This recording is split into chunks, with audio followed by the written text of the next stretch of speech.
नमस्कृत्य नरं चैव नरोत्तमं देवीं सरस्वतीं व्यासं ततो जयमुदीरयेत्। ओम नमो भगवते वासुदेवाय। ओम नमः पितामहाय। ओम नमः प्रजापतिभ्यः। ओम नमः कृष्णद्वैपायनाय। ओम नमः सर्वविघ्नविनायकेभ्यः।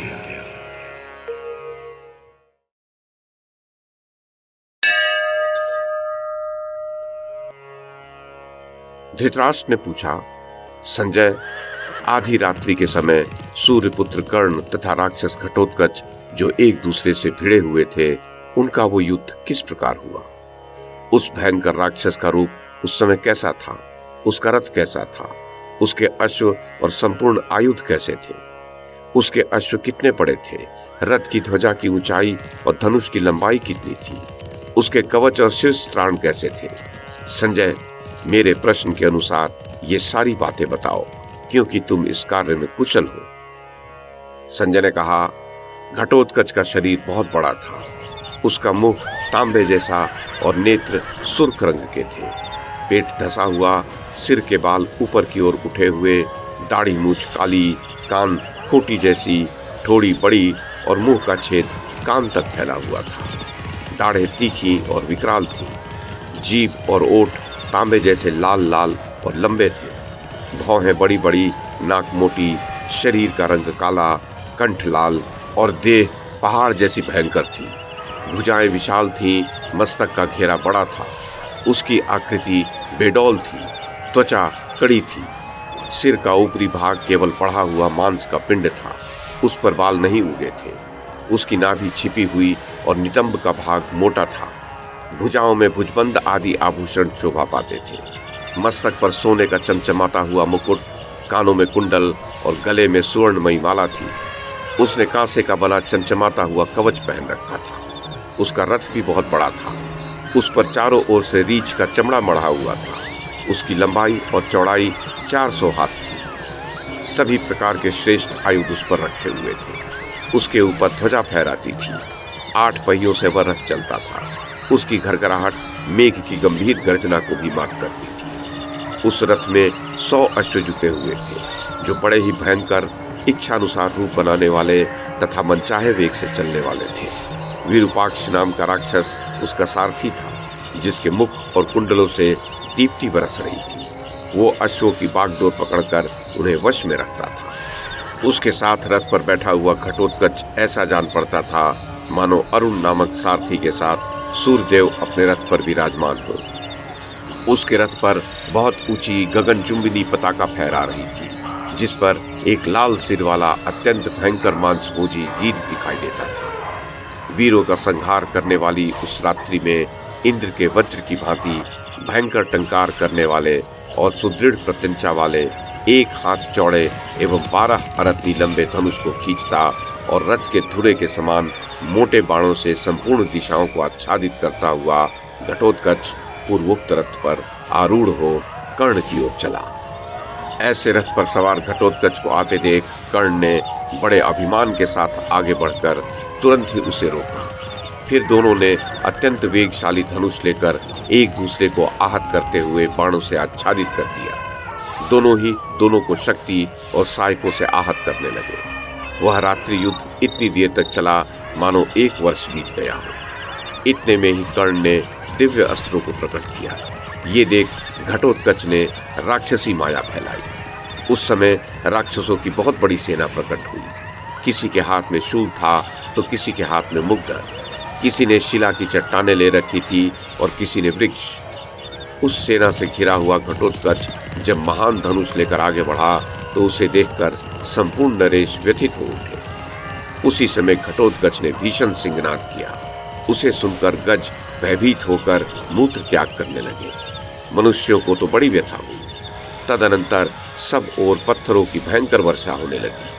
आधी रात्रि के समय राक्षसों का बल बढ़ा हुआ था। उनके छोड़े हुए लोहे के चक्र, भुषुंडी, शक्ति, तोमर, शूल, शतग्नि और पट्टिश आदि अस्त्र शस्त्रों की वृष्टि हो रही थी। महाराज, उस अत्यंत उग्र और भयंकर युद्ध को देखकर आपके पुत्र और सैनिक व्यथित होकर रणभूमि से भाग चले। केवल अभिमानी कर्ण ही वहां डटा रहा। उसे तनिक भी व्यथा नहीं हुई। उसने अपने बाणों से घटोत्कच की रची हुई माया का संहार कर डाला। जब माया नष्ट हो गई तो घटोत्कच बड़े अमर्ष में भरकर घोर बाणों का प्रहार करने लगा। वे बाण कर्ण का शरीर छेद कर पृथ्वी में समा गए। तब कर्ण ने 10 बाण मारकर घटोत्कच को बींध डाला। उनसे उसके मर्म स्थानों को बड़ी चोट पहुंची और कुपित होकर उसने एक दिव्य चक्र हाथ में लिया तथा उसे कर्ण के ऊपर दे मारा, परंतु कर्ण के बाणों से टुकड़े टुकड़े होकर वह चक्र भाग्यहीन के संकल्प की भांति सफल हुए बिना ही नष्ट हो गया। अब तो घटोत्कच के क्रोध का ठिकाना न रहा। उसने बाणों की वर्षा करके कर्ण को ठग दिया। सूतपुत्र ने भी अपने सहायकों से तुरंत ही घटोत्कच के रथ को आच्छादित कर दिया। तब घटोत्कच ने कर्ण पर एक गदा घुमाकर फेंकी, किंतु कर्ण ने उसे बाणों से काट गिराया। ये देख घटोत्कच उड़कर आकाश में चला गया और वहां से कर्ण पर वृक्षों की वर्षा करने लगा। कर्ण भी नीचे से ही बाण छोड़कर उस मायावी राक्षस को बीधने लगा।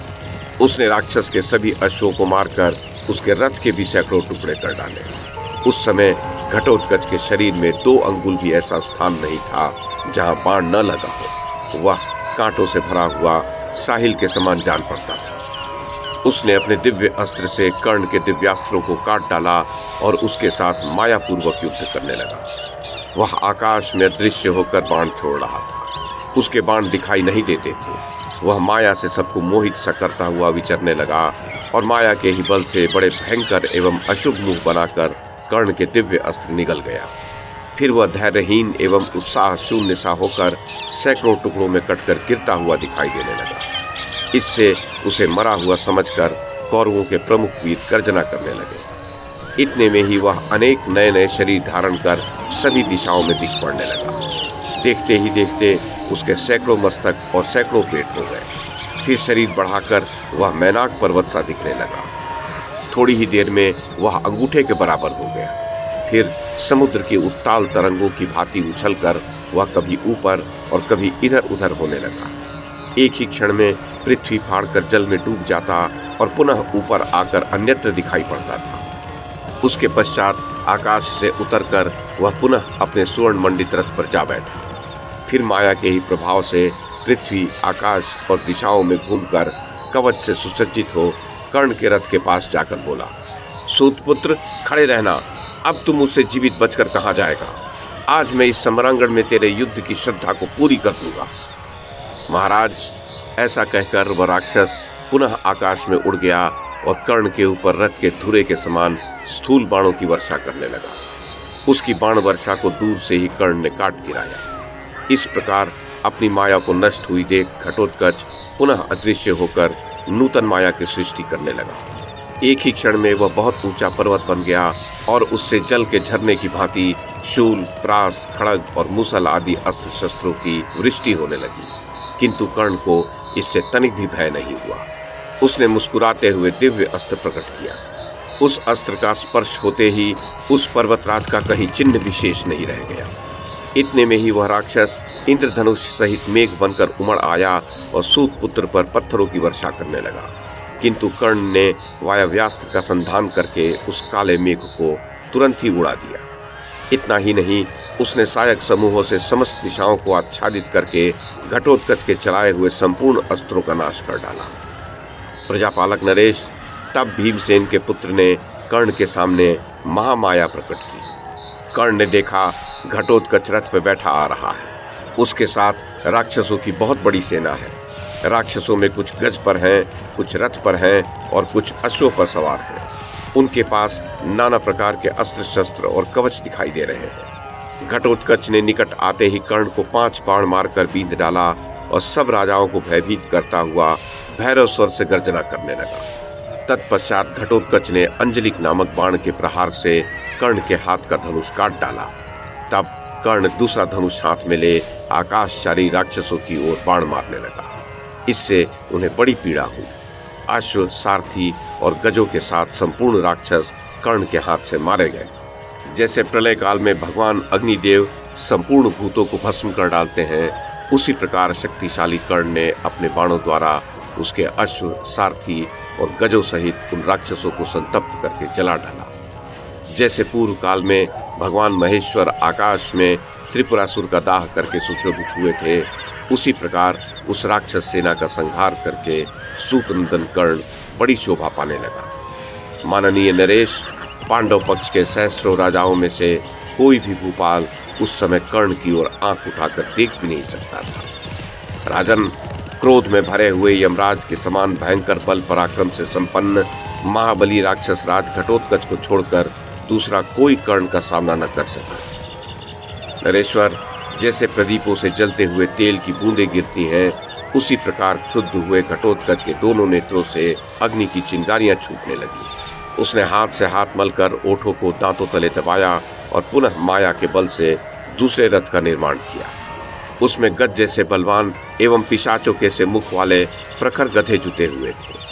उस रथ पर बैठकर वह कर्ण के सामने गया और कुपित होकर उसने पुनः सूतपुत्र कर्ण पर 8 चक्रों से युक्त एक अत्यंत भयंकर रुद्र निर्मित अश्नि चलाई, जिसकी ऊंचाई 2 योजन और लंबाई चौड़ाई 1-1 योजन की थी। लोहे की बनी हुई उस शक्ति में शूल चुने गए थे। इससे वह केसरों से युक्त कदम्ब पुष्प के समान जान पड़ती थी। कर्ण ने अपना विशाल धनुष नीचे रख दिया और उछलकर उस अश्नि को हाथ से पकड़ लिया, फिर उसे घटोत्कच पर ही चला दिया। घटोत्कच शीघ्र ही उस रथ से कूद पड़ा। वह अतिशय प्रभावपूर्ण अश्नि अश्व, सारथी और ध्वज सहित घटोत्कच के रथ को भस्म करके धरती फाड़कर समा गई। ये देख वहां खड़े हुए सब देवता आश्चर्यचकित हो उठे। उस समय वहां के संपूर्ण प्राणी कर्ण की प्रशंसा करने लगे, क्योंकि उसने महादेव जी की बनाई हुई उस विशाल अश्नि को अनायास ही उछलकर पकड़ लिया था। रणभूमि में ऐसा पराक्रम करके कर्ण पुनः अपने रथ पर आ बैठा। शत्रुओं को संताप देने वाले नरेश फिर सूतपुत्र कर्ण नराचों की वर्षा करने लगा। दूसरों को सम्मान देने वाले महाराज, उस भयंकर संग्राम में कर्ण ने उस समय जो कार्य किया था उसे संपूर्ण प्राणियों में दूसरा कोई नहीं कर सकता था। पूर्वोक्त पराक्रम करके कर्ण पुनः राक्षस सेना पर बाण बरसाने लगा। तब घटोत्कच गंधर्व नगर के समान पुनः अदृश्य हो गया और माया से कर्ण के दिव्यास्त्रों का नाश करने लगा। तब भी कर्ण ने अपना धैर्य नहीं खोया, उस राक्षस के साथ युद्ध करता ही रहा। तदनंतर क्रोध में भरे हुए घटोत्कच ने अपने अनेक स्वरूप बनाए और कौरव महारथियों को भयभीत कर दिया। तत्पश्चात सिंह, व्याघ्र, लकड़बग्घे, अग्नि के समान लपलपाती हुई जीभ वाले सर्प और लोहमय चोंच वाले पक्षी सब दिशाओं से कौरव सेना पर टूट पड़े। घटोत्कच तो कर्ण के बाणों से आहत होकर अंतर्ध्यान हो गया, परंतु मायामय पिशाच, राक्षस, यातुधान, श्वान और भयंकर मुख वाले भेड़िए सब ओर से प्रकट होकर कर्ण की ओर इस प्रकार दौड़े मानो उसे खा जाएंगे, तथा रक्त से रंगे हुए भयंकर अस्त्र शस्त्र लेकर कठोर बातें सुनाते हुए उसे भयभीत करने लगे। कर्ण ने उनमें से प्रत्येक को कई कई बाण मारकर बींध डाला और दिव्य अस्त्र से उस राक्षसी माया का संहार करके घटोत्कच के अश्वों को भी यमलोक भेज दिया। महाराज धृतराष्ट्र, इस प्रकार पुनः अपनी माया नष्ट हो जाने पर हिडिंबा कुमार घटोत्कच ने सूर्यपुत्र कर्ण से कहा, ये ले, मैं अभी तेरी मृत्यु का आयोजन करता हूँ। महाराज धृतराष्ट्र, ऐसा कहकर वो वहीं अदृश्य हो गया।